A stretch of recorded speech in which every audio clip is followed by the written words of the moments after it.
بەناوی خوای گەورە سڵاوتان لەبێت بینەرانی بەڕێز و خۆشەویست زیاتر لە مانگێکە یاسای بودجە لە پەرلەمانی عێراق پەسەند کراوە بەڵام تاوکو ئێستا ڕێکەوتنی هەرێم و بەغداد نەچۆتە بواری جێبەجێکردنەوە و هیچ بڕەپارێک لە عێراقەوە بۆ هەرێمی کوردستان نەهاتووە. وەزارەتی نەوتی عێراقیش ڕایگەیاندووە تاکو ئێستا هەرێمی کوردستان پابەندیەکانی خۆی جێبەجێ نەکردووە. هاوکات سەرۆکی لژنی سامانە سروشتەکان لە پەرلەمانی کوردستان باز لەوە دەکەیت ئاماژەیەک بۆ جێبەجێکردنی ڕێکەوتنی هەرێم و بەغداد نییە. ئەم شەو لە بەرنامی ئەمڕۆ قسە لەسەرەوە دەکەین بۆچی دوای مانگێک ڕێکەوتنی هەرێم و بەغداد جێبەجێ نەکراوە، کێوەکاری جێبەجێنەکردنی ڕێکەوتنەکەی و کەی پارە لە بەغدادەوە و بە چ مەرجێک بۆ هەرێمی کوردستان دێت. لەگەڵ مامن. بسم الله الرحمن الرحیم. زیاتر لە مانگێکە یاسای بودجێ عێراق پەسەند کراوە، تا ئێستاش ڕێکەوتنی هەرێم و بەغداد جێبەجێ نەکراوە.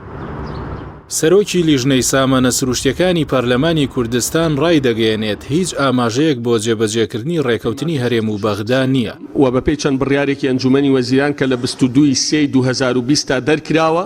تا ئێستا نەچوەتە بواری جێبەجێکردنەوە. لە ئێستادا هیچ ئاماژەیەک نییە ئیتیفاقی بودجەی عێراق و هەرێم بەرەو تەنفیز بڕوە و دۆخەکە بەرەو ئەوە ڕوا ئەم مانگەش بەو شێوەیە بووە. بۆیە بەدیلی ئەمە داواکارم ئەو بڕیارانە بچێتە بواری جێبەجێکردنەوە. تەنیا یەک نمونەی بەسیط ئەڵێم کە من خۆم دراسەم کردووە. لە 22/3 مانگ پێش ئێستا ئەنجومەنی وەزیران بڕیاریدا بە کۆمپانیاکاریا بچێتەوە. 13 کۆمپانیا پارەیان لە 4 میلیۆن عەفو بار هەڵگر سندووە لە خاڵە سنووریەکان زیاتر لە 800 میلیۆن دۆلارە لە یەک ساڵە کە تەنیا کۆمپانیای سۆنەر 120 میلیۆن دۆلاری وەرگرتووە لە کاتێکە خەڵک بێموچەیە. دوای 14 مانگ ئەم بڕیارانە ناچێتە بواری جێبەجێکردنەوە کە ئەمەی کۆمپانیای خاڵە سنووریەکان یەکن. راپۆرتمان داوە بە دوواداچوونمان کردووە، لێکۆڵینەمەمان کردووە، داوای دانیشتنی پەرلەمانمان کردووە و بۆ بڕیارەکانی تریش کە ڕەبتی بە باج و بە قاچاقچێتی و بە دۆسەی نەوتە. بۆیە داواکارم لە بەڕێستان دوای جەژن دانیشتنی پەرلەمان لەسەر ئەمە بکرێ. ئەمە حەلی بەدیلە بۆ لێبڕینی موچە. لای خۆشیەوە وەزارەتی نەوتی حکوومەتی عێراق ڕایگەیاندووە تا ئێستا هەرێمی کوردستان پابەندی یاسای بودجە نەبووە و داهاتی نەوتی ڕادەست نەکردووە. عاسم جیهاد وتەبێژی وەزارەتی نەوتی عێراق بە ئاژانسی هەواڵی عێراقی وتووە تا ئێستا وەزارەتی نەوتی عێراق هیچ بڕەداهاتێکی هەرێمی وەرنەگرتووە بە پێی ئەو پابەندبوونانەی لا چوارچەوەی یاسای بودجە بۆی دیاری کراوە. لە کاتێکدا نرخی نەوت و دۆلار بەرز بووەتەوە و داهاتی ناوخۆ زیادی کردووە کەچی حکوومەتی هەرێم لابردنی لێبڕینی موچەی بەهاتنی پارە لە بەغداوە پەیوەست کردووە. ئەندامێکی لیژنەی دارایی پەرلەمانی کوردستانیش دەڵێت داهاتی مانگانەی هەرێم 1 تریلیۆن و 400 ملیارە بەمەش 500 ملیار دیناری لە تەواوی موچەی موچەخۆران زیاترە. نزیکەی 42 پەرلەمانتار ئیمزامان کردووە بەوەی کە لێبڕینی موچە نەمێنێت و حکوومەتی هەرێمی کوردستان بێتە ناو هۆڵی پەرلەمانەوە بۆ ئەوەی دانیشتێکی تایبەت بکرێت. لە دوای ئەوەی کە ئێمە بەپێی داتاکانی وەزارەتی سامانە سروشتیەکان 430,000 بەرمیل نەوتە فرۆشێک کە بەهاکەی بریتیە لە 991 میلیار دینار و لەگەڵ ئەوەشدا 350 میلیار دینار داهاتی ناوخۆیی بووە و 27 میلیار دینار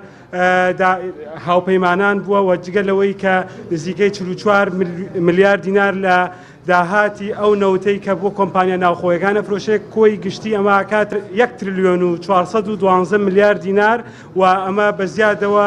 بەشی موچاکە و ئێمە لێرەوە بە سەرۆکایەتی پەرلەمانمان وت و بۆ ئەوەی کە ڕێگەمان نادەن لەسەر لێبڕینی موچە قسە بکەین و ئێمە فیکەمان بۆ جێگری سەرۆکی پەرلەمان لێدا کە ئەمە کۆتایی پێبێن چونکە هاوڵاتیانی خۆشەویست ئەم لێبڕینی موچە بۆ ئەوەیە کە بەکار بێنرێ بۆ بانگەشەی هەڵبژاردن. لەسەر بەردەوامی لێبڕینی موچەش فراکسیۆنی کۆمەڵی دادگەری کوردستان بانیازە دووبارە لێپرسینەوە لە سەرۆکی حکوومەت و جێگرەکەی وەزیری دارایی بکات. سەرۆکی فراکسیۆنی کۆمەڵ ئاماژە بەوە دەکات حکومڕانی بە موچە بڕین و بەرتەسەکردنەوەی ئازادی و نەپاراستنی سنوورەکان ناکرێت. خەڵک بەڕاستی ئەمە قبول نییە، پێی قبول ناکرێت. ئەتوی لایەک نەتوانی موسە بە باشی بدەی و لە کاتی خۆی دابی دەی و بە لێبڕینەوە بیدەی. لەلایەک فەرمو سنوورەکان پێ نەپارێزی هەموو ڕۆژێک تۆ باران بکرێ و لەشکرچێشی بکرێ و سنوور ببەزێنرێ نەتوانی نوقەیەک بکەی و قسەیەک نەکەی هیچیت پێ نەکرێت هەبان. لەلایەکی دیکە کار و کەسابەت لەم وڵاتە نەماوە و خەڵک بێکار و کەسابەت بوو. لەلایەکی دیکە بڕۆ باشترین زەوی کشت و کاڵ ئەوردە وردەوە داژی دەکرێت و دایتانە بەم کۆمپانیانێکە سەر بە خۆیان سەر بەدەسەڵاتن ینی بوون بە حوت و بەڕاستی دەستیان بەس هەموو شتێک داگرتو ئەوانە تەمەشات ینی بەڕاستی وڵات ئەوە بەڕێوە ناسی ئەمە پێمان وایە هەموو ئەوانەکە بەیەک و کۆ دەبێتەوە هەمووی دەبێتە مای ئەوەی کە ڕۆژێک دادێ ئەم خەڵکی ئەم وەزعی پێ قبول ناکردی ئەم دەسەڵاتە بەم شێوەیە بەڕێوە ناسێ ئێمە 100 جارێکە گوتمانە ینی هەموو شتێک بەڕاستی نوری خۆی هەیە بناء على ما قرره مجلس النواب طبقا پەرلەمانی عێراق لە سیویەکی مانگی سێ ئەم ساڵ پرۆژە یاسای بودجەی ساڵی 2021 پەسەند کرد. پشکی هەرێمی کوردستان لە بودجەکەدا بڕی 11 تریلیۆن و 400 میلیارد دینارە، بەڵام تا ئێستا یاساکە لە نێوان هەرێم و بەغدا جێبەجێ نەکراوە. الموافقة حاصلة. تفضل السيد رئيس اللجنة القانونية يحسب النصاب. تفضل.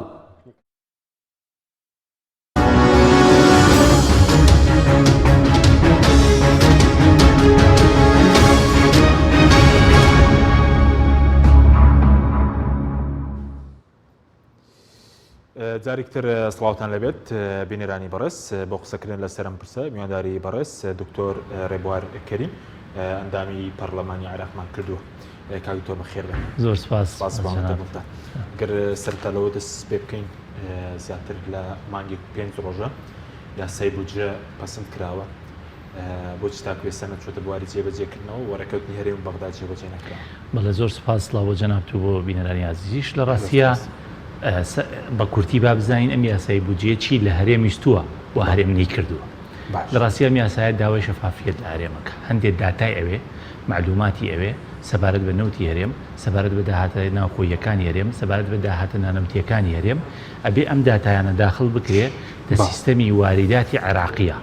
واتە لە داهاتی عێراقیە دوایی لێی دەربکرێ بڕێک پارە ئەمێنێتەوە کە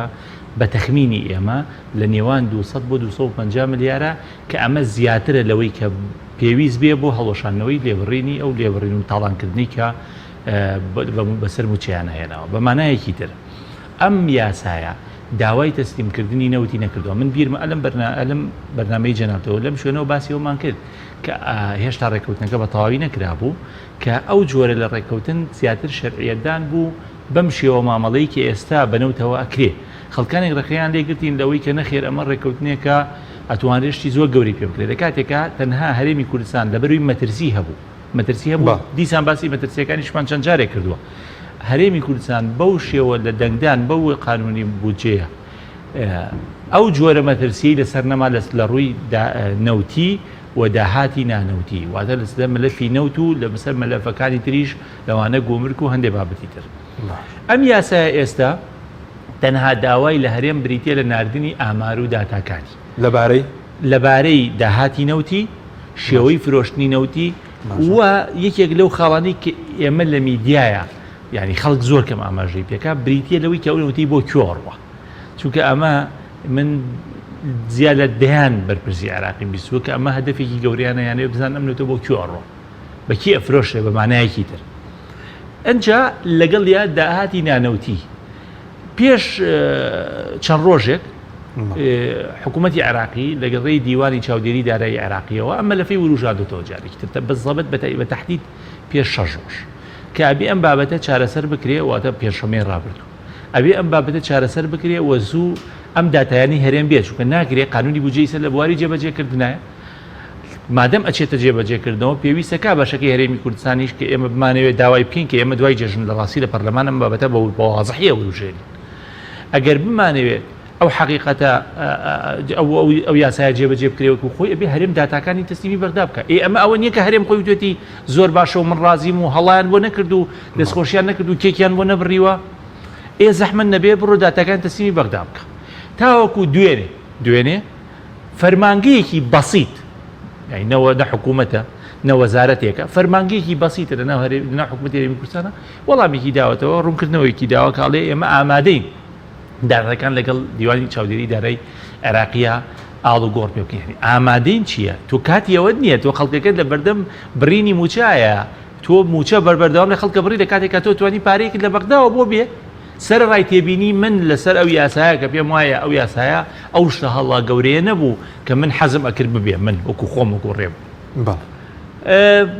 هەرێمی کوردستان ئامادە نییە ئەم شەفافیەتە لە بەگەڵ بەغدایە نیشان بە هەروەکو چۆن ئامادە نەبوو ئەم شەفافیەتە لە بەردەم پەرلەمانەکەی خۆیان لە بەردەم میلەتەکەی خۆیان لە بەردەم میدیاکانی خۆیان نیشانی خەڵکی بە واتە لە بەردەم خەڵکی خۆیان پیشانی نەیەوە بە هەمان شێوە ئێوێ ئەمە موارەسەکە لەگەڵ عێراق ئەنجا ئایا ئەمە ئەبی ئایا ئەمە سەر ئەگرێ ئایا ئەمە لەگەڵ عێراق بەردەوامە بێ من پێ دەڵێم بەدڵنیاییەوەی من ئەیبینم تا هەڵبژاردن هەرچیە بکرێ زیاتر ئەچێتە بوارێکی بانگەشە و بابەتی لەو جۆرە بەڵام وەکو چۆن لێرە وتومان ئەم جارش دووبارەیەکینەوە لە دوای ئیستیقراری حکومی لە عێراق لە خۆناغی داهاتوە ئەم جۆرە لە بێمنەتی هەرێمی کوردستان جێگەی قوبوڵ نابێ بۆ لایەنە عێراقیەکە ئەم جۆرە لە بێمنەتی هەرێمی کوردستان و لە ناشەفافێت هەرێمی کوردستان و وەشتی تریش لەناو هەرێمی کوردستانە کە لەم ڕۆژانە و جموجۆڵە سیاسیانەی جەنابتانی بێن هەمووی بابەتی وردی تایە ئەم جۆرە لە تعاملکردن و ئەم جۆرە لە حکومڕانی لە هەرێمی کوردستانە بەم شێوازە ناچێتە سەر بۆیە لە ڕاستی عێراق ناچێت سەر بۆ عێراقیان لە هەرێم ناچێتە سەر لە ناو خۆی هەرێمیش بۆ هەردووکی کاک حەکیم ئەکرێت کەمێکی تر باسیەوە بکەین ئەم جموجۆڵە سیاسیانەی ئەمریکیەکان دێن سەر و کۆمار دێت و لە ئەمانە ڕۆن بۆ بەغدا و گفتوگۆ کرێت لەسەر چییە خۆ بە خەڵک بیزانێت لە ڕازیە لەسەرەوە نییە کە یانەوێت بە هەندێک بابەتی لاوەکیەوە میدیای پێ سەرقاڵ بکەن خەڵکی پێ سەرقاڵ بکەن لەڕێی میدیاکانەوە نەخێت ڕێ ئەو میدیانی کە ئاراستی خەڵکی پێکەن بەغەڵەت نەخێرە بێ خەڵک حقیقەتەکە بزانێت بەڵام ئەم جۆرە لە تعاملکردنی هەرێم لەگەڵ بەغدایە لە مەسلەی ناشەفافیەتە لە مەسلەیەوەی کە بەغدا تەنازولی کردووە بۆ هەرێم لەوەی کە ڕێگەی داوە تعاملی نەوتی بکە ئەمە تا سەر بەم طریقەیە بەردەوام نابێت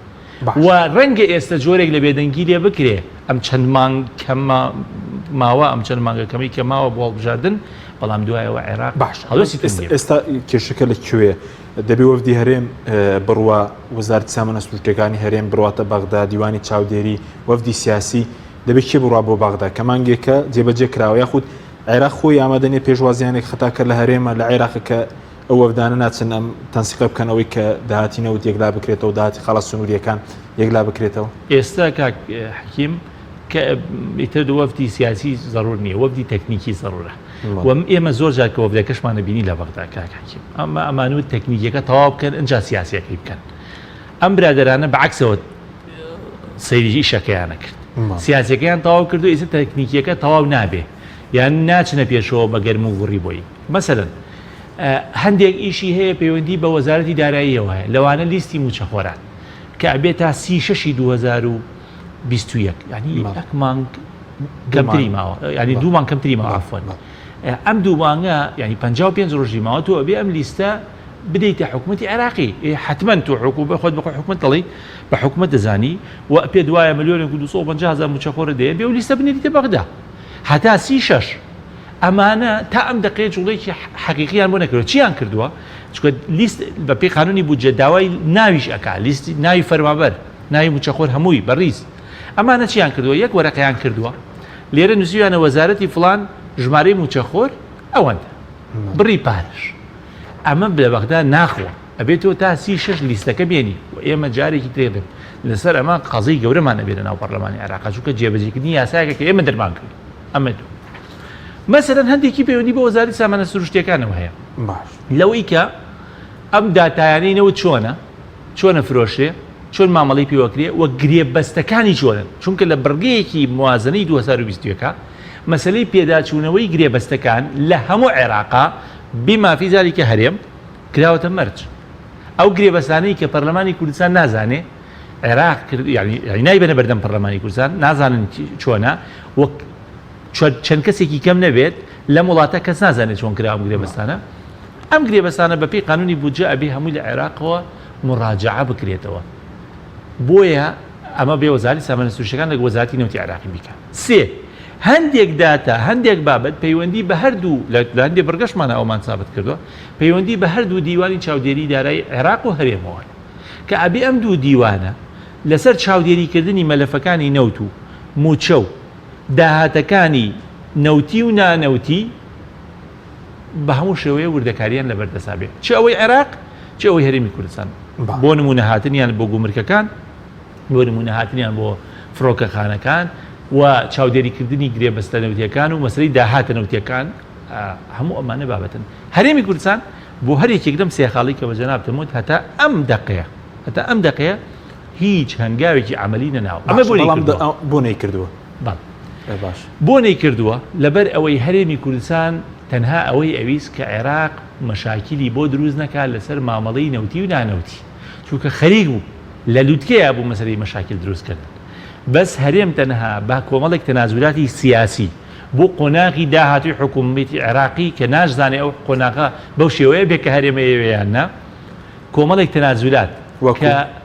لەوەی کە تعامل لەگەڵ ئێوە ئەکەین بە هەر طریقەیەکە ئێوەتانەوێت مەبەست چییە؟ مەبەست خەڵک بزانن مەسەلەن ئیتیفاقێکی لە بینی پارتی و مقتەدا سەدرا کە هەرچیت ئەوێ بۆ دەکەم بۆ پارتی پێوتوە؟ بەڵێ هەرچیت ئەوێ بۆ دەکەم بەس مەلەفی نەوت بەو طریقەیە لێم مەسە باش ئەی سەدر لە بەرامبەر چیا لە بەرامبەر ئەوەیە کە ئەم وعدی داوە پارتی کە ڕای کوردی هەمووی بۆ ئەمە ئەوەی کە ئێستا ئەم جموجۆڵە سیاسی هەیەانە بۆ ئەوەیە کە ڕای کوردی موحد بێ بۆ بردننی بۆ بەغدا لە ژێر چتری ئەوانە کە من بۆ خۆم پێم وایە تەنسیق و ڕێکەوتن و ئەمانە هەموو شتی باشە بەڵام تەسلیمبوون غەڵەت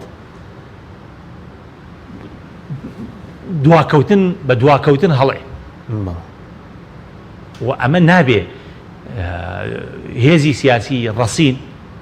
بیکە ڕێکەوتنە کرێت تەنسیقە کرێ پێشوازی کرێت سیاسەتەکەی چکە سیاست تەنها ئەوە چەقبەستە نییە بەڵام ئەوەی کە گرنگە ئەوەیە تۆ لەبەر لە هەموو هەدەفەکانە مەسەلەی مافی خدمەتکرد لەبەر چاوی هیچ یەکێک لەم هەوڵانی کە بۆ جەنابتم باس کرد لە بەرامبەر عێراقا نەکراوە لەبەر ئەوەی دوو شتیان بۆ چێتە سەر یەک مەلەفەکەیان وەکو خۆی لە دەستمایەوە دوو پاشەکەوتی یان لێبڕینی موچە ئەو تاوانی کە لە داهاتەکان ناکرێ بۆیان نەچێتە سەر ئەو تا پەرلەمانی کوردستان هاوارەکە هەندێک پەرلەمانتار زۆر بە جەریئانە قساکەن دەوریان هەیە ئێمە لە بەغدا هەموو هەوڵێک حەچی تۆ تەسەوڕێکی لە هەوڵداومانە کە لە بەرژەوەندی میلەت بێ بەڵام ئەمانە ناچێنە ژێرباری بۆ لەبەر ئەوەی سەنەدێکی قانونیان بەدەستەوەیە بۆ تعاملکردنی ئەو مەلەفە لەگەڵ بەغدا و سەنەدێکی ئەمنی و عسکەری و ستەمکارانیان بەدەستەوەی بۆ تعاملکردن لەگەڵ مەلەفی نەوت و لەگەڵ داهاتی نەنەوتیە کە ئەمە هەبێ هەردووی نەبێن و ئێمە بەڕاستی ئیشمان کردووە بۆ ئەوەی کە لە بەغدا ئەو سەنەدە نەمێت ئێوە ئێستا هیچ خەتایەک لە عێراقەوە نابین عێراق خۆی ینی عێراق خۆی ئامادەیە جێبەجێ بکات چونکە بە پێشتر بەرپرسانە حکوومەت هێرێم دایانود ئێمە ئامادەین چەندین جار دووبارە کراوەتەوە و کاتی بوجەکەش خۆت هەمویان دایانگو ئێمە کردومانە و پابندی جێبەجێکردنی دەبین کاک حەکیم جێبەجێکردن چییە؟ جاران هەرێمی نەوتن عێراقی نەوتن بەرێ پارەت بنێ ئێستا عێراق ناڵێ نەوتن بەرێ ئەڵێ معلوماتی نەوتەکە و نانەوە بێ سەرەتا هەرێم شتەکە بکە ئینجا پارەکە دەنێرێ ئەی چۆن چکە لێدەرکردنە کاکە ئەمە وەکو مەقاسە وایە ئەبێت تۆ پێوتر لە مالیەیە مەقاسی پێوتێ من لە لیژنەی نەزاهم هەموو داهتایانە فطبعا ئەم داهتایانی هەرێم هەمووی بەناڕسمی دێ بۆ لای ئێمە من لە لیژنەی دەستپاکیم لە پەرلەمانی عێراق و ئەشزانم ئەمانە هەندێکی چۆنیە من نەزانم بەڵام تۆ بێ بە ڕسمی ئەڵوگۆڕێکی لەگەڵ عێراقا عێراق جاران ئەیوچی ئەوی نەوتم بەرێ پارەت دەیەوێ ئێستا ئەڵێ نەوتم ناوێ داتای نەوتەکە معلومات و زانیاری نەوتەکەم بەرێ معلوماتی زانیاری گومرکەکە و داهاتە فیدراڵیەکانی ترم بەرێ پارەت بەبێ ئێ تۆ ئەمەش نایی ئەزانی بۆ نایە لەبەرەوەی بۆیە چێتە سەر ئەو دۆخی لە کوردستان ناکردوێتی بەو طریقە بە بێمنەتانە تەعامولەکە میلەتەکەی سەرکوتەکە لە گەرمەی گفتوگۆی سیاسیە بیر لەوە کاتەوە چۆن دەستگیرکراوەکانی بادینان سزاکەیان بسەپێنێن لەبەرەوەی گفتوگۆیکی سیاسی هەیە ڕەنگە هەندێک هێز لەبەر احترامن بۆ مجاملاتی سیاسیان بۆ ڕێکەوتنی سیاسی نەیانەوێت گفتوگۆکان تێک بچێیان لە بێناوی میلەتەکەیانە هەندێک هێزی تر نەیانەوێت گفتوگۆکان تێکچێت تۆ لەوە فرسەت بێنی لەوەی گیراوان سزاکەیان بسەپێنی لە ڕاستیە ئەوەی ئەو پەڕی بێمنەتیە و ئەو پەڕی فەشەلە و ئەو پەڕی شکست خواردنە و ئەو پەڕی من نتوانم ئیتر لەمە دووە بەم طریقەیە نایبینێم ئەمە حکمی شەقاوەیە لەگەر ڕێزم مداوی لێبوردن لە بینەرانی ئەوەیە کە بێمنەتە لە هەموو شتێک بەڵام لە مستەڵەحی بیرمە لە نەوەتەکان و حتا لە هەشتاکان من ناڵیش بووم مستەڵەحێکە بۆیان و شەقاوە ڕۆژێکی شەقخوا ڕۆژێکیت ئەمەیان بەم طریقەیە وەلاجستە بەڵام ئەمە حکمی کۆمەڵێک چەتە و چاوچنۆک و شەقاوەن کرد ناکرێ تۆ عێراق هیچی لە تۆ ناوێ داهاتەکانی لە تۆوێ داتاکانی لە تۆوێ داتا تەنها داتاکانی لەگەڵ ئاڵوگۆڕکی ئەمەدە نەبی ئاڵوگۆڕکی بۆەوەی نەزانن زانیاریەکانی ناو مەلەفی نەوتەکە چۆن باشە بەس بۆچی ئێستا داهاتی هێرن بەبێ بەغدا شکەی سەرڕێکەوتنەکە جێبەجێ نەکراوە بەشی موچە ناکە چکە ئەمڕۆ پەرلەمانتاری دەڵێ داهاتی هەرێم 1 تریلیۆن و 400 میلیارە کە 500 میلیاری لە تاوی موچە زیاترە بۆچی پێوەستیان کردوتەوە بەوەی کە پارەکە لە بەغداوە بێت لێبڕین دەڵێن کەم دەکەینەوە ئەو کاتە بەرچاو وا دەڵێن بەرچاویان ڕوون دەبێ ئێستا داهاتەکەمان بەشی موچە و بەشی خزمەت گوزاری ناکە لە ئەو کاتی کە شتێکیان دایەنە بەناوی پاشەکەوتی موچەوە لەو ڕۆژەوە هەتا ئەمڕۆ چەندی سەدیگی 7 ساڵە بۆ 1 سات گومانم نەبووە لەوەی داهاتی هەرێم زیاترە لەوەی کە بۆ موچە پێویست باش بەڵام ئەو جۆرە لە تەعاملکردن لە تاڵانی لە چاوچنۆکی لە قاچاقچێتی کە لە هەرێمی کوردستانە هەیە وای کردووە ئەم داهاتە ناچێتە ناو وەزارەتێکەوە کە موچەی خەڵکی لێوە دابەشەکرێت کە بریتێت وەزارەتی دارایی یعنی چەندی جار نەوت بە چەندین سعری جیاواز فرۆشراوە بەڵام زیاد لە 1 ساڵ هەرێم 295 میلیۆن دلاری نەوتی داوە بۆ وەزارەتی دارایی ئەی بێ زەحمەت نرخێک دۆلارێک زیادی نەکرد دینارێک کەمی نەکرد مانگێک بە کەمتر نەوفرۆش مانگێک بە زیاتر نەفرۆش بۆ هەمووی هەر بە سابری بە 295 میلیۆن بۆ لەبەرەوەی بڕیانیان ناوە ئەو مەبلەغە لە پارەی نەوتێن بە وەزارەتی دارایی ئەوی تری ئەڕوا بۆ کێ ئەڕوا بۆ کۆمپانیەکانی خۆیان ئەڕوا بۆ گروپ و دەستە و تاقمێک کە بەشێکی لە ناو کوردستانە بەشێکی لە دەروی کوردستانە بەشێکی لە دەروی وڵاتە بەشێکی وڵاتانە بەشێکی کۆمپانیا ئەجنەبیە بەشێکی کۆمپانیا ئەشخاصە کە هەر یەکە و بەشی خۆی لێوەرەگرێت ئەمیان لەب لا بە طریقەیەکی تر لێوەرەگرێت بۆ ئیعلامەکەی ئەو لەلاوە بە طریقەیەکی تر لێوەرەگرێت بۆ بەڕێوەبردننی گروپ و دەستە و تاقمەکەی ئەوی تر وەرەگرێت بۆ سەرکوتکاری ئەوی تر ئەگەر لێم لە من ئەپرسی من بۆ 1 ڕۆژ گومانم نییە داهاتی هەرێمی کوردستان بەدەوتی و نانەوتیەوە هەموو کات لەوە زیاتر بووە کە موچەی بێ پاشەکەوت و بێ لێبڕینی پێبن بەڵام حکوومەت دەڵێن شتیوانی حکوومەت پارەی هەبێ و نەیدات دەڵێن لەکوێ بۆ حکوومەتێک هەبێ ینی بێ موچە نەدات فەرمانبەرانی موچەخۆرەکانی خەڵک لێ ناڕازی شتیوە هەیە ینی بێ بەرەسی خۆی خەڵک لە خۆی ناڕازیکە بەڵێ ئەمان نەزانین چیەکەن کاکە تۆ ینی بەسەری قسە بکەین فەرمو ئەمانە ئێستا پێشی انتخاباتە من دڵنیا دەگەمەوە لە مانگ و دوومانگی ترە لەبەری پارێژ لە بەغاوەیەت ئەم پاشەکەوتە هەڵەگرن ئەم هاوینەش کارە باش چاکە دەیدا انتخاباتەکەن بۆ ئەوەی تا ئەو کاتە خەڵک بڵێن ئەوە تا هەموو شتێکمان چاکرد ڕێکەوتنمان لەگە بەغا دەستکەوتێ بوو دەنگ بەر بە ئێمە بۆی ئێمە ڕێکەوتنەکە ئەوها لەو قسانە هاکەن ئەمانە لە دوای دەیدەوە یەنەوە سەر ئەخلاقە ڕەسەنەکەی خۆیان کە بریتە لە سزادانی میلەت بریتە لە بێمنەتی بەرامبەر بە میلەت بریتە لە بێمنەتیان بەرامبەر بە خەڵک یعنی یەنەوە سەر پلێتە ئەسڵیەکە لە لای خۆمانواڵین ڕێک چونکە ئەوە فێر بوون کە چۆن سزای ئەم میلەتە بن چۆن کارێک بکەن کە یاکە ئەمانە ئەڵێن بە ئێمەیان وتووە بێ من لەناو کۆبوونەوە ئەڵێ میلەتی ئێمە ڕازی میلەتی وا دەڵێن بە ئێمەیان غیری منیش بۆی باز کردووی لێرە ینی ئەوان پێیان وایە کە میلەت بەوە ڕازیە بەشی تریش ڕازی بە تەنازولاتی تریش ڕازی بەرەوە کە ئێمە پێمان وایە ئەو قسەی ڕاز نییە چونکە مادەم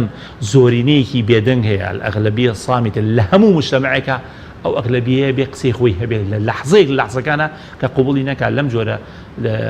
تاقمانە کە بە باوەڕی من حیزبیش نین لە حیزب بچووکترن گروپ و دەستەن کە ئەو وەزعیان بەسەر و میلەتە هێناوە بۆیە بەڵێ ئەوە ئەم حکوومەتەیە و ئەم حکومڕانەیە چکە حکومڕان لە حکوومەت گەورەترە لەوانەیە منی سە پێم وتی وەزارەتی دارایی هەموو مانگە بڕێ پارەی ئێنێ وەکو قاسەیەک پارەی شتێکن ئەڵێەوە دابشکە بەس ڕۆڵی قاسە دەبینی بەڵێ ئەی پێش ئەوە چییە ئەتەبەن ڕۆڵی قاسە بینێ خۆ وەزارەتی دارایی ئەتوانێت بزانە داهاتەکانی تر لە هەرێمی کوردستانە چۆنە ئەگەر توانی وەزارەتی دارایی بیسلمێنێ کە ئاگای لە داهاتی نەوتی و نانەوتیە ئەگەر توانی بیسلمێنێ ئاگای لە داهاتەکانی ناوخۆ و دەوائیرەکانی وردەکاری دایرەکانە وردەکاری باسی ئەوە ناکەم کە لە دایرەیەکەوە ڕقمێکی بۆ ڕۆڵە مەداهاتی ئەم ساڵمانە باش یان هی ئەم مانگەمانە ئەگەر وەزاری دارایی بیتوانی بیسەلمێنێ و کاتە توانین ئێمە دانیشین بە وردی نێکە من جارێکی تێ لەمەم لە لیژنەی دەستپاکیم ئەم شتانە زۆر زۆرێتە بەردەمان وردەکاری زۆر بابەتەیە یعنی ئێمە مەلەفمان هەیە لەسەر هەرێمی کوردستان لە بەغدا یعنی ئەگەر وە لە ڕۆژانی داهاتووە تازەی مەجبوری نێمە هەمووی بە وردەکاری و بە ناو ئەخینە بەردەم خەڵک هەندێک فەزای حیتایە کە پستان مەوەسط هی حکومڕانی کوردی باش حکومڕانی کوردی کە لەسەر داهاتی نەوتی نانەوتی کە چیان کردو چۆن تاوانکاریی زەق و زەبەلاحی دیەوە خەیلی منیشیانیەوە تا بەم ڕۆژگارە خۆ برادرانی لە پەرلەمانی کوردستانی بینی لە پەرلەمانی عێراقی بینی و لە خەڵکی تریشی گوێ لێ بێ لە میدیا لە شوێنە کە چۆن و تاڵانی کرێت لە ناو داهاتانە شتەکە کە ینی ڕقەمەکان کەم نییە ئەوەنە کەم نییە ناتوانن بیشارنەوە باش بەس وەکو بەوەی کە ڕێکەوتنەکە جێبەجێ بکە ئێستا جێبەجێ نەکراوە دەبێتی فشاری بکرێ وەکو خۆتان ناو پەرلەمانی عێراق بێ یاخود لە پەرلەمانی کوردستان بێ لەکوێوە دەی فشار بکرێ بەوەی جێبەجێ بکرێ بۆی کۆتایی بە زۆڵمەش بێ کە لێبڕینی موچەیە بەڵێ یەکەم ئەبێ ئێمە هەر هەوڵێک بین بۆ ئەوەی لێبڕینی یەکجارێکی موچە هەڵبۆشێتەوە کاک حەکیم خەڵکی موچەخۆر خەڵکی خاوەن بازاڕی غەیری موچەخۆریش چەند جارێ زەرری کردووە جارێک موچەکەیان لێبڕیەوە جارێکیش دۆلار لە 123 لە قووەتی خۆی لەدەستداوە جارێکیش نرخینەوت چەند قاتێک بەرز بۆتەوە یانی چەند دۆلارێک بەرز بۆتەوە زیاد لە 10 دلار زیادیان دلار دەست بەرز بۆتەوە نییە و بازار ڕۆژ بە ڕۆژیش گڕکاتەوە ئاگرەکاتەوە شت لە بازار گران بووە بەڵام قووەتی گیرفانی موچەخۆر و فەرمانبەر کەم بووە بۆی هەرچێکێکی ئەبێ ئەمەم سێتەوەرێ و لە بەرچاو بێ ئەمێ دوو لەکوێگرێت لە ڕاستی لە هەردوو لاکرێت لە هەرێمی ژەکرێت لە بەقاشکرێت ئەبێ هەرێم زیاتر لە پەرلەمانی هەرێمەوە زیاتر فشار بکرێ بۆ ئەوەی ئەو داتایانە بە شەفافی بخەنە بەردەم بەغدا ئەمە یەک چکە بێ داخل بکرێت لە سیستەمی واریداتی عێراقیە داهاتی عێراقیە ئەبێ بوترێ داهاتی قانونەکەی نووسراوە نیان و زۆر باشە کاکە هاواریان نەکردووە هەرێم نەی و بەیاننامە و بروسکەی پیرۆزبایان لە یەکتر بۆ نەناردووە شەڕ نەبوو لەسەرەوە هیکەیە ئێ زەحمە نەبێت ئەوە ئەڵێ بێ داتاکان داخلی سیستەمی داهاتی عێراقی بینێر ئەمە یەک دوو ئێمە لە بەغدا لە دوای دەنگدان بە موچەوە باشە لە کۆتایی ماهیسێ بە بودجەوە عەفوەن ئەوەمان هەبووە عوتڵەی تەشریعیمانە بۆ چکە عوتڵەی تەشریعیکە بۆ یەکی یەک وەرمانگرتای وەرمان نەگرت ئێستا دوای جەژن جەلسەکان دەست پێکاتەوە بە وردی و بەڕاستی ئەمە یاسایە لەسەر شێوەی جێبەجێکردنی یاساکە ئەرکی ئێمەیە هەنگاو بە هەنگاوی بڕێن دەتوانن شتێک بکەن بەڵێ ئێمە بێ داوا لە حکوومەتی عێراق هاوپەیمانی هیوا وەکو بەڵێ ئێمە وەکو خۆمان وەکو پەرلەمانتار چۆکو هاوپەیمانی هیواش کە هاوپەیمانێکی پەرلەمانی ئەو تا ڕۆژی ئەخیر ڕۆژی مانی پەرلەمانی ئەم خولی ئێستا هات ئێمە هەین کە حوتی دەیە و هەشتی دە انتخاباتی تایبەتە و دەی دەژ انتخاباتی گشتیە ئێمە هەموو هەوڵەکەین بەڵێ وەکو هاوپەیمانی هیوا وەکو خۆشمان وەکو فەر چیمان پێ بکرێت ئەوە ئەبێ ئەشزانین دەواازەکانی چۆنە کە بۆ ئەم بڕگانی کە پەیوەندیدارە بەهرێمەوە نەخراوەتە واری جێبەجێکنەوە من باوەڕیشم وایە لە چەند ڕۆژی داهاتووە ئەزانن کە فشارێکیان لەسەر ئەبێ وردە هەنگاو بنێن بەوەی کە هەندێک لەم داتایانە بنێرنە بەغدا ئەگەر لێمە پرسی ئایا هەموو داتاکانە نێرن پێتەڵام نەخێت چکە ئەمانە باوەڕیان بە شەفافیت نییە پێ دوای ناتوان هەموو داتاکانیش بنێت مەوەست داتای نەوت و داتای نەوت و نانەوتی خەڵە سنووریەکان وەکو خۆی ناینێرن چونکە ئەمانە داهاتە حەقیقیەکە نانێرن تەنها ڕقەمێکە نێرن کە خۆیان یانەوێ و خۆیان مەبەستیان باشە بەس بە پێی یاسا دیوانی چاودێری دارایی عێراق نایەتە خاڵە سنووریەکان بە پێی یاساکە هەندێک بڕگە هەیە هەردوو وەزارەتی دارایی هەندێک بڕگایە هەردوو وەزارەتی زامانە سروشتیەکان بەڵام لە هەموو بەرگەکانە دیوانی چاودێری دارایی عێراق چاودێرە بەسەر ئەم مەلەفانەوە پێویست بکە لە هاتنیان بۆ سنوورەکان پێویست بکە لە مراقبەی داهاتی سنوورەکان هەمووی ئەبێ ئەو دیوانە حەقی خۆی پێ بدرێەوە چاودێری خۆی بکە باشە بەس وەکوتم ئێستا کە لێبڕینی موچە بەردەوامە تۆ هیچ پاساوێک دەبینی کەوان هەر بەرداوامی لێبڕینی موچە بکەنە تا پارەکە لە عێراق دێت دەبێت چ فشارێک بکرێ بۆ نمونە بەوەی هەڵبۆشێتەوە بەر لەوەی کە با بۆ ئاسان کە بچێتە بواری جێبەجێکردنەوە بڵین پارە لە عێراق بێت کاکی حەکیمجان بۆی بۆ جەنابتیش بۆ بینەرانی ئاسان باش ئەمانە پاشەکەوتی موچە هەڵەگرن لێبڕینی موچە عەفوەن هەڵەگرن پێش هەڵبژاردنەکە چەند هەتا درەنگ نزیک بینەوە لە هەڵبژاردن حەزەکەن درەنگتر هەڵبژیرێ بۆی لە زیهنی خەڵکا ببینێتەوە وەکو شای و لۆغانێک وەکو حەفلەیەک وەکو ئەوانە بڵێن ئەها ئێمە هەڵمانگرت و کێشە نەما و ئەوانە وەرندێکمان پێ بنەوە بەڵام دڵنیای خەڵکەکەمەوە دوای هەڵبژاردن لەوە خراپتریان پێکەن کە پیان بەس دەکرێت زوڵمێکە لە موچەخۆر دەکرێت بکرێ بەدەستکەوت دوایی کە بیداتەوە مافێکە لێت وەربگرم دوای پێت بدەمەوە وەکو دەستکەوت من ئەتوانی پێم بڵێ لە 2000ەوە کامانە ئینتیخاباتەکەن چ مانگێک وایان چ ساڵێک و چ ئینتیخاباتێک وایان نەکردو چی پێش انتخاباتێک کارەبایان چاک نەکردووە، ئاویان چاک نەکردووە، معاشیان چاک نەکردووە، دەستیان نەکردووە بە قیرتاوکردنی منتیقێک و دوایی بەنی و ناشڵی بەجێیان نشتووە. کەی وایان نەکردووە؟ هەموو کاتێک وایان کردووە، هەموو جارێک وایان کردووە. بەڵام دوای انتخاباتەکە ڕێک دەستیان قسۆتەوە قورجی خەڵکو و جارێکی تر ئەویان کردو. ئەمە لێرە مهمەکە چیە؟ خەڵک لە انتخابات ئەمە دەبینێت. سپاس دەکەم ناوبڕێکمان دەگەڕێن وڵاتان بەڵە بینەرانی بەڕێز ناوبڕێکی کورت و دەگەڕێنە وڵاتان لەگەڵ مامێنە. تۆپ ئارت تاکە بریکاری تۆڕی میدیایی کۆمەڵ بۆ بەرهەمهێنان و بڵاوکردنەوەی ڕێکلام. ئەڤرو جیهان هەمی مژیلێ بەرەنگاربوونا ڤایرۆسێ کۆرۆنایەنە و چاوانیا دیتنا ڕێکên ساخلم بۆ پاراستنê ji vî vayrosî. Li kompanya Paşa Baxçe û bû cara êkêl cîhanê beşek bi navê Vblok hate danan bû çêkirina hemî cûrên amanên şîşey yên tendurustî ji bo parastineka baştir û saxlemtir bû hewa û xêzanên hewa. Vblok ev sîstemê pêşkeftî nahêlît çi bakteriya yan vayrosên xerab bi şîşey ve bimînin. Pirêka kompanya Alton Oz hîndêşên vî cûrê amanên şîşey bi destxwe ve bînin. Ebtinê peywendiyê bikin bû pitir pêzanînan. Kompanya Alton Oz zaxo komelgeha bazirganî. سڵاو، ئایا ئەزانیت هایلۆت چییە؟ هایلۆت گەورەترین و نوێترین سیستەمی ژمێریاریە بۆ ڕێخستن و یارمەتیدانی مامەڵە بازرگانیەکانت تایبەت بە کۆمپانیا، کارگە، کۆگا، مۆڵ، بەنزینخانە، هۆتێل و ڕێستۆرانت، مارکێت و دەرمانخانە، مەلەوانگە و سەنتەرە وەرزشیەکان. بە خۆشحاڵیەوە ئێستا سیستەمی هایلۆت بە زمانی شیرینی کوردی بەردەستە تایبەت بە کڕیارە بەڕێزەکان. هایلۆت گەرانتی مانەوەیە بۆ پەیوەندیکردن 070 791 10 هایلۆت.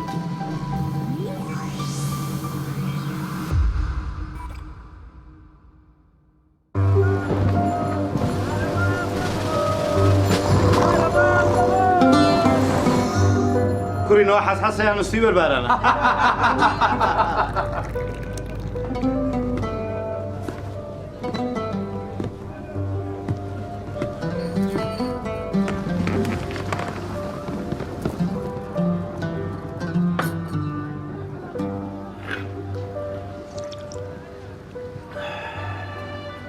ئەو چایە خۆشە وەک چاوی ڕەش بێ شیرینی شەکر ژیانی هاوبەش بێ چا بێ چا نەبێ هەر کەسێ هەم نشینی چا نەبێ قەت پێ چا نەبێت. ئەمە چایەکە وای ئیلهام بەخشە. مامۆستا ئەمە ڕاستە خۆی یەک چایە بەڵام تێکەڵەی حەوت جۆر چایە ئەمە چای نەورەسە نەورەس. بەڕاستی پڕتام و چێژە. چای نەورەس تێکەڵەی حەوت جۆر چای کێڵگەکانی سریلانکایە. ئەمە خەوچاتێکەڵەکەی نەورەسە من بەس ئەم چای خەبەرم مەکاتەوە. باشترینمان بۆ هەڵبژاردوون.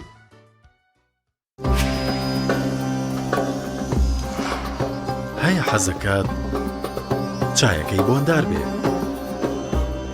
هەیە حەزەکات بێبۆن بێ، هەیە ئەیەوێت تامی هێلی تیان بێت، هاشا ئەیەوێت هیچ تامێکی تیان نەبێت. بەگشتی هەریەکەمان بە شێوەیەک حەز لە چاکە. بۆیە ئێستا چای سەعدەدین لە پاڵچای تێکەڵی چایخانە چەندین جۆری تری چای بۆ ئامادەکردوون و هەمووشیان لە باشترین جۆری چای سەیرانی خاڵیسن. لەگەڵ چای سەعدەدین بژاردەی زۆرت لە بەردەستە. چای سەعدەدین. تۆپ ئارت تاکە بریکاری تۆڕی میدیایی کۆمەڵ بۆ بەرهەمهێنان و بڵاوکردنەوەی ڕێکلام.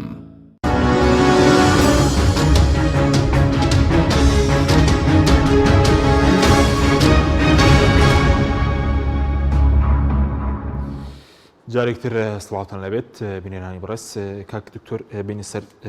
دۆخیارێمی کوردستان بڵێن ئێستا موچەبڕین هەیە سەرکوتکردنی ئازادی هەیە کەمی خزمەت گوزاری هەیە بەم جۆرە حکومڕانیە تاکەی بەرداوام دەوێت هەرێمی کوردستان بەم جۆرە بەڕێوە دەچێت. لە ڕاستیە ئەمی کە هەیە ئەوەیە کە چەندین ساڵە بەرامبەر بە میلەتە پێڕەو کراوە کە بریتە لەوەی داهاتێکی زۆری ئەم هەرێمە نەماوە دیار نەماوە نازانێ بۆ کوێڕوە شەفافیت نییە سەرکوتکاری هەیە هەموو جۆرەکانی ستەمکردن بەرامبەر میلەت تاقی کراوەتەوە و بەردەوامیشی هەیە ماوەیەک کەمە بێتەوە بە بۆنەی هەڵبژاردنەوە ماوەیەک زیادیەکەن ماوەیەک هەندێک شتی بچووکی لەکەن بەدەستکەوت و هەندێک شتی گەورەی لێونەکەن و ماوەیەک یاسای بۆ دەرەکەن ناوێنێن یاسای چاکسازی کە وەکەوەی کە لەم جارێ لە ماوەی ڕابردووە لە هەرێم دەچووێمە باسیشمان کردو چەند جارێکم یاسایە هیچی نەکرد جگە لە دەستبردن بۆ گیرفانی موچەخۆر و خەڵکی فەقیر و هەژات لە وڵاتەیە منم ڕۆ لە بازار بووم چەند ڕۆژێکی کەمی ماوە بۆ جەژن خۆزگا ئەو بازارت ببینە کە هەندێک شوێن یعنی هی ئەوە نییە کە بڵێ ئەمە دوکان و بازاری پێش جەژنەکە ئێمە وڵاتی خۆمان دیوە لە پێش جەژنە چەنە ئاوەدانی و قەرەباڵقیە بجارە بازار بە شەوانە هەبوو گەربیرت بێ کە پێش جەژن بە خەڵک بۆ لە بەرەوەی خەڵک پاری پێ نییە ئەوشی کە پاری پێ قەلق دوو دڵە ئەمانە نەخۆشی نەفسی نەخۆشی سیاسی نەخۆشی دارایی نەخۆشی ئابووری نەخۆشی ئەمنیان بۆ میلەتی کورد دروست کردو لە ڕاستیە ئەمانە ئەم هەموو نەخۆشیە بەیەکەوە دروستکەن زۆر قورسن زۆر زەحمەتت یعنی عیلاجیان بریتە لە کۆمەڵێک هەنگاو کە یەک ئەم نەخۆشیانە بەڕبەر بکات چووکە ناکرێ بە یەک دەرمان چارەسەر ناکرێن کاکە حەکیم یعنی ئەمە کۆمەڵێک شتی زۆر قورسە بەسەر میلەتەکە هاتووە ئایا ئەمە بەردەوامە بێ من پێداڵم نەخێر من دڵنیا دەکەمەوە کە ئەگەر ئەم دۆخە بەم شێوازە بەردەوام بێ نەخەڵک دەتوانێت قوبوڵیکە و ئەوەشی کە ئێستا لەم بە تایبەتی لە دوومانگی ڕابردووە لە کۆمەلگەی نێودەوڵەتی بەرامبەر بە هەرێم گوێمان لێبێت کەمەگاتە خەڵک لەبارەت ئەو دۆخە خراپی لە کوردستانەوە هەیە ئیتر وردە کۆمەلگەی نێودەوڵەتی قسەی هەیە لەسەرم بابەتە بۆم بزانیاری جەنابتان ئەو گفتوگویانێکی ئێستا بەڕێوەچن لە نێوان هێزە سیاسیەکان درەنجامی فشاری کۆمەلگەی نێودەوڵەتیە لەسەر مەسەلەی ئازادیەکان یاریبی کوردستانە لەسەر مەسەلەی دووری هێزە سیاسیەکان و خەڵک و دووری هەندێک هێزی حکومڕان لە خەڵک و دووری هەندێک هێزی سیاسی دەسەڵاتدار لە هێزەکانی تر کە ئەو دۆخە خراپی دروست کردووە چکە ئەو بەغداوا بوو دەشرینی بەسەراحەت خوێناوی بوو و کە زوانەڵێ لێرە ئەوە ناکرێ و ڕەنگە نەبێ و ڕەنگە دووبارە نەبێتەوە لە بەغداش هەموو وایە نەوت یانوو ئەوە سەرکوتکاری وڵاتێکە ڕەنگە هیچی تیانە بێەوە یەکێکە کوژایەکی تراسان کە من پێم خۆش نییە وڵاتی من بگاتە ئەو منوەکو خۆم فشارێکی گەورە لە کۆمەلگەی نێودەوڵەتیە بۆ شەفافیت لە ناو هەرێمی کوردستانە بۆ ئەم فشارانە بۆ ئێمە کە هێزێکی دەنگێکی ئۆپۆزیسیۆنی لەم وڵاتە پێمان وایە کە هەمووی فشاری باشن و بێ وا بکە هەرێمی کوردستان بگۆڕێ بەرەو باشتر بەرەو باشتر ئایا ئەم بەرەو باشیە ئەگەر بگۆڕێ بە من بڵێ سابت ئەبێ من پرسی قەومەتمانەیەکم نییە پێم وایە هەندێک شتی کەم ئەکەن تا هەڵبژاردنەکانەکرێ بەڵام دوای ئەوە دێنەوە سەر ئەو ئەخلاقە سیاسیەکی خەڵکی سربەخۆ پەرلەمانتارەکان هێزی ئۆپۆزیسیۆنی تر لە کوردستانە هەیە دەتوانرێت فشارێک دروست بکرێت من ئەگەر ئیزنم بێت لەما حەزەکەم بە وردی بە کورتی قسە بکەم ئێمە ماوەی ڕابردوو کۆمەڵێک پەرلەمانتار بووین لە بەغدا کە هەندێکی سربەخۆ بوو هەندێکی هێزە سیاسیەکان بوو بینیوتە و بیستوتە و خەڵک ئەزانێ چۆن بە بێ منەت بە بێ ملدان بۆ فشارە مادیەکانیان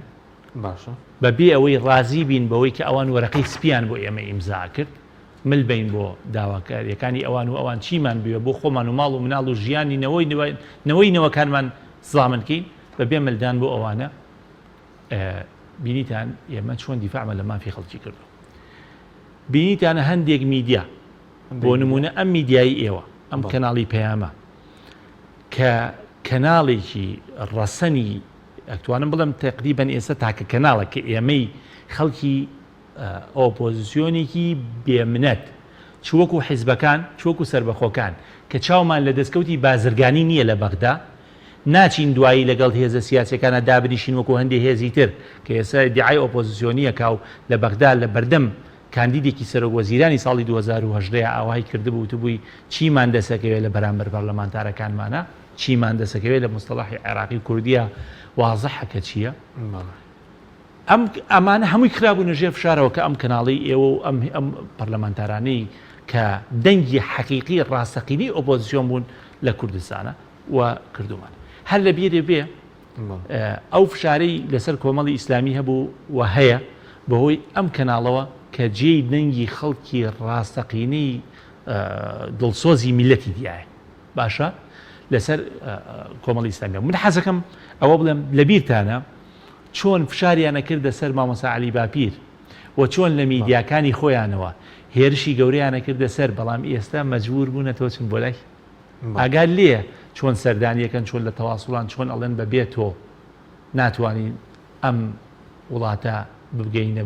ئەمان و تۆش ئەبێ لەگەڵمانابی ئەگینە ناکرێت ئەمە بەڵگەی لەسەر چی بەڵگەی لەسەرەوەی ئەوانەی کە هێزی ئۆپۆزیسیۆنی ڕاستەقینە وەکو کۆمەڵی ئیسلامی و خەڵکی ڕاستە و سربەخۆی ئازا و بێمنەت وەکو پەرلەمانتارەکانی تر و وەکو هێزەکانی تریش توانیمان ئەو حەقیقەتە بگەێنین کە ئەکرێ خەڵکیەکە بێ چاوی لەوە نەبێ خۆی بفرۆشێن ئۆپۆزیسیۆن بێ خۆشی بفرۆشێ ئەی چۆن کاکە خەڵکمان هەیە خۆی هەڕاج کردو کەس نایکڕێ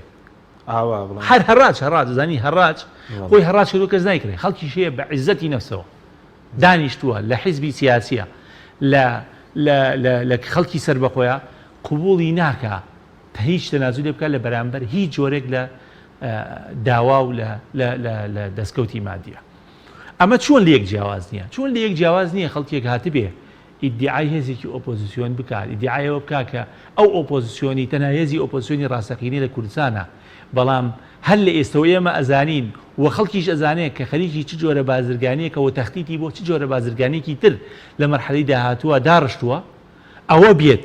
بڵێ من هێزی ئۆپۆزیسیۆنی ڕاستەقینەم هێزێکیش لە بەرامبەر قسە حەقیقیەکانیە و خەڵکانێکیش لە بەرامبەر قسە حەقیقیەکانیانە کەوتونەتە ژێر فشارێکی گەورەوە و ئامادەنی تەسلیمە فشارانە بکەن چۆن ئەمە لە یەکتر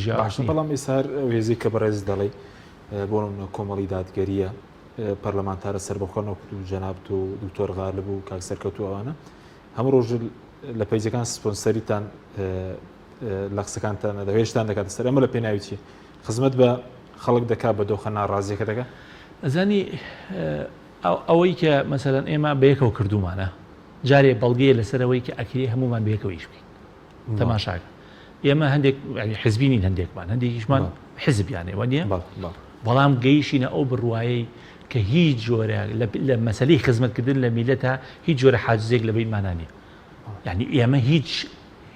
ئێمە لە هاوپەیمانی وا بەیەکەوەیشمان نەکردووە ئێمە لەگەڵ کۆمەڵی دادگەری بۆ نمونە هیچ جۆرە حاجزێک لە بینمانە نەبووە لە مەسەی دیفاعکردن لە میلەتە نەمانزانیوە نەمان بینیوە بۆ یەک لەحظە تەنازول لە مافی میلەت بکە هەر یەک لە بواری خۆی هەر یەک لە لیژنەی خۆی هەر یەک بە تێگەیشتنی خۆی هەدەفەکەمان یەک هەدەف بووە کە مەسەلەی میلەت مە زۆر مهم ئەمە یەک دوو هەر یەکمان هەر یەکێک لە ئێمە کام ئیشارەمان کردووە ڕوبەڕووی دەیان فشار بووینەتەوە تۆ تەماشاکە ئەوەی کە سەربەخۆیە ڕوبەڕووی فشاریەوە بوو کەمە حیزبی نییە ئەکرێ سەرکوتکرێ چەخۆیان لە برادەرەکانماندا و جەنابەت دەزانی حەزەکەم پێت بڵێم یانی ئێمە ئەو چەند ناوەی کە جەنابەت ناوت دێنەوە خەڵکی شەزانەیە بەڕاستی ئێمە لای حکوومەتی عێراقی واگەداکرێنەوە کە هەڕەشەمان لەسەرەوە چەند جارێک ئەمە لەسەر دووبارەکردنەوە و ئێمە من و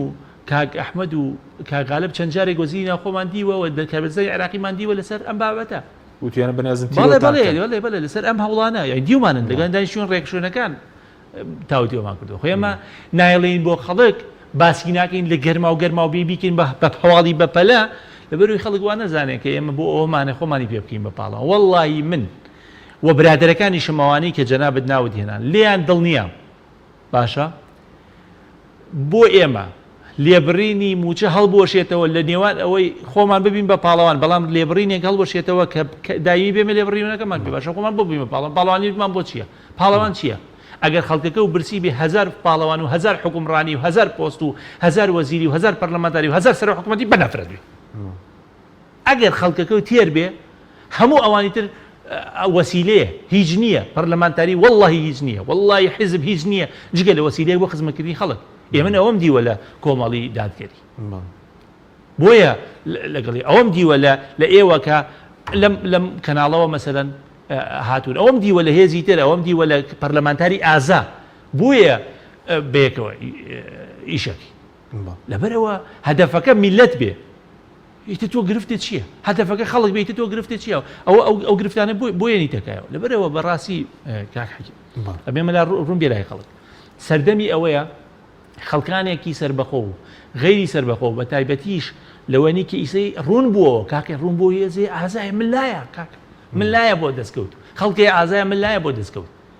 ورن ئەمانە بێ کۆ ببنەوە خەڵگێ بازرگانە بازرگانی سیاسی بازرگانی عیب نییە یعنی بازرگانی سیاسیەکە بە هەڵوێستەکانی تۆ ئەوێ دەستکەوتی هەبێ من ئەوە ناکەم من بمرم لە برسا تەنازول ناکەم تا ڕۆژی قیامەت بۆ یەکشت تەنازولەکەم بۆ خەڵکی فەقیر تەنازولەکەم و منی معنەوی من و ڕەفیقەکانم ئێمە تەنازولەکەین بۆ خەڵک تەنازول ناکەین بۆ هیچ یەکێک لەو دەسەڵاتە گەندەڵانەی کە هەن لەژێر هیچ ناوێکە لەژێر هیچ فشارێکە لەژێر هیچ دەستکەوتێکە نامانەوێت چونکە ئێمە پیاوەڕمان وایە کە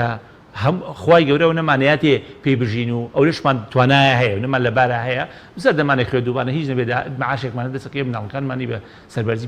پێبژێنین و ناچین خۆمان بفرۆشین بۆ دەستکەوتی تاعیناتی خزم و گەسوکار و پارەی ماگانە ئەوانو کە بەڕاستی چی لێبێنێتەوە جگە لە سوبوون و داتەبینی کەرامەت لە بەردەم میلەتە ئێمە ئەوە ناکی باش سەبارەت بە بڵین چاکسازی لە کوردستانە یاسای چاکسازی شەبوو پێ دوایە هیچ جێبەجێ دەکرێت چاکسازی لەو یاسای چاکسازیە کاک حەکیم کە دەریان کردووە کە من بۆ خۆم ئەو کاتی ژوتومە ئەمە یاسایەکە بۆ تاڵانسازی بەڵام تاڵانسازی سازکردن یعنی بە یاساکردن تاڵانسازی لە گیرفانی میلەت لە داهاتەکانیە لە موچەکانیە لە سەر و کار و کاسپی و بازاڕیانە لەمانە ناویان ناوە چاکسازی لە ڕاستیەوە تاڵانکردنە ئەگەر چاکسازی تەوێ باشە وەرە بپرسە بزانە وردەکاری مەلەفینەوت کووە وەرە بپرسە بزانە وردەکاری داهاتەکانی گومرکەکان کووە کە ئەو پەرلەمانتارانی لە کوردستان هەندێکیان زۆر بۆ ئاشکرا خەڵک بڵێ بە 2 ساڵ هیچ دەکرێت تقریبا مانگی حەوت بێتەوە 2 ساڵە ئەم کابینەی بەردەوامە دەکرێت بە 2 ساڵ کاکە خۆ ئەمە هین نییە سوزانم ئەمە کابینی ناو ئەوانە نییە کاکە ئەمە کابینەی حکومڕانیە حکومڕانی وەکو تەزبیح وای هەمووی بێکەوە بەسراوەتەوە ناکرێ بڵێ وڵایت لێ ئێستەوە حسابە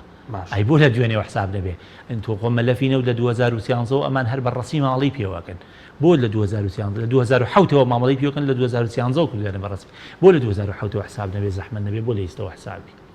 بۆ لە 2000 2 ساڵیشان بۆ حساب بکەین چیان کردووە من ئەزانین ئەگە 2 ساڵ 2 ساڵ ئەگە 2 ساڵ بۆیان حساب بکەم تۆ بە ویژدانەوە چەند بە ویژدانەوە بۆیان حساب بکەم سەرکوتکاری زیایی کردووە باشە هەبووە وانەزانن ئەوەی پێشووە ئەوانی پێشوو حکومڕانیەکە و کابینەکانی پێشوو بەرنا کابینی پێشوو بە تایبەتی ئەم کابینەیە سەرکوتکاری زیایی کردووە لە چیدا لە ئازادانی ڕۆژنامە نووسان لە گرتنی چالاگوانان لە گردنی و سەرکوتکردنی دەنگی ئازاد کە داوای نانی کردو هیچی نەکردووە نەویتۆ بڕۆخێ و توێتی مەعاشەکەم بەرێ ئەمە یەک دوو ئەوەی کە زیایی کردو بێمنەتی بەرامبەر بە میلەت زیایی کردو بێمنەتی بەرامبەر بە میلەت زیایی کردووە و تاوانی ئەو وەڵاهی دوێنێ لەگەڵ برادرانە باسمانە کردو ئەمڕۆژ لەناو بازاڕ لەگەڵ هەندێک دۆست و ئەحبابە باسمان کرد کە ئێستا لە سەرەتای 2000ەکان چیە کە لە بەشێک لەم هەرێمەیە و لەنا هەندێک ناوچەی ئەم هەرێمەیە کۆمەڵێک تاڵانیە بوو حکوومەتێک دروست بوو لەم ناوچا بە تایبەتی هەندێک شتی کۆکردەوە و هەندێک چاکسازی کرد بەپەلە یعنی ئەوەی کە ها واستە دەسی پێ کردوەوە قوڵ خاز دەسی پێ کردوەوە ئێستا ئەوانە دەسی پێ کردوەوە دەسی پێ کردوەوە ئەمانە چین ئەمە ڕێک ئەو شتانە کە لەم کابینەیە زیایی کردووە هەبووە زیایی کردووە ئەی چی زیایی کردو بەرامبەر ئەوە دەنگی ئازاتر بووە باشە زیاتر دەرەکەوێ و هێزی سیاسی ڕوون شەفاف مامەڵە لەگەڵ خەڵکەکە ئەمانەش هەن و خەڵکی ئازا و بێمنە دروست بووە لەبەرەوە ئەبێ ئەمانش ئەمانش ببین دەخەماوە چی بە خەڵک بڵێن لەبارەی موچەوە لەبارەی حکومە و کە بەڕێز دەڵی سەرکوتکاری قاچاقچی و تاڵانی زیادی کردو من بە خەڵکی کوردستان ئەڵێم لە هەردوو پەرلەمانی کوردستان خەڵکی دڵسۆزی زۆرتیایە و پەرلەمانی عێراقیش خەڵکی دڵسۆزی زۆرتیایە ئێمە لە عێراقین ئەو بەشەی کە پەیوەندی بە هەڵوەشانەوەی لێبڕینی موچەی فەرمانبەرانەوە بێ هەموو شەڕێکی لەسەرەکەین و هیوادارین ئەم حکوومەتە خۆی بێتەقە تەسلیم بێ لەسەر ئەم هەڵوەشانەوەی ئەم لێبڕینە ئەگەر نا وەڵڵاهی لەنا ئەو پەرلەمانی عێراقەیە فەزایحیان کەشف ئەەکەین زۆرە ئیستان لە تاکەش بکەن زۆرە ئەوەنیان هەیە چەندین جلسی پەرلەمانی ئەوێ و داواشەکەم لە دۆستەکانمان لە پەرلەمانی کوردستان لە خەڵکی ئازاکان لە هێز ئاساکان بەردەوام لەو شارەکە کردویان سپاس دەکەم زۆر سپاس بۆ بەڕست دکتۆر ڕێبوار کەریمەنەوەی پەرلەمانی عێراق لە هاوپەیمانی هیوە زۆر سپاسی بەڕێز دەکەم سپاس بۆ بینەرانی بەڕێز سپاس بۆ هاوکارانم خواتان لەگەڵ